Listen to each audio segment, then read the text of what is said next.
یاد رکھنے کی باتیں: نمبر 1، السلام جل جلالہ کے نام سے ہمیں یہ سبق ملتا ہے کہ ہم زیادہ سے زیادہ سلام کو پھیلائیں،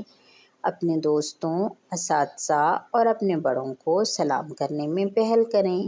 اور جب اسکول سے پڑھ کر گھر آئیں تو امی، بہن، بھائی کو سلام کریں۔ نمبر 2، اللہ تعالیٰ سلامتی دینے والا ہے، اس نے 2 موتوں کے درمیان بلبل کو سلامتی عطا فرمائی، ایک طرف باز تھا تو دوسری طرف شکاری، مگر جب السلام جل جلالہ حفاظت کرتا ہے اور سلامتی دیتا ہے تو موت کا بڑے سے بڑا ذریعہ بھی کسی سے زندگی نہیں چھین سکتا۔ اس لیے ہم بھی صرف اللہ تعالیٰ سے سلامتی مانگیں۔ نمبر 3، جب بھی ہم گھر سے نکلیں تو گھر سے نکلنے کی مسنون دعا ضرور پڑھ لیں تاکہ ہم اللہ تعالیٰ کی سلامتی میں آ جائیں۔ اسی طرح ہر فرض نماز کے بعد بھی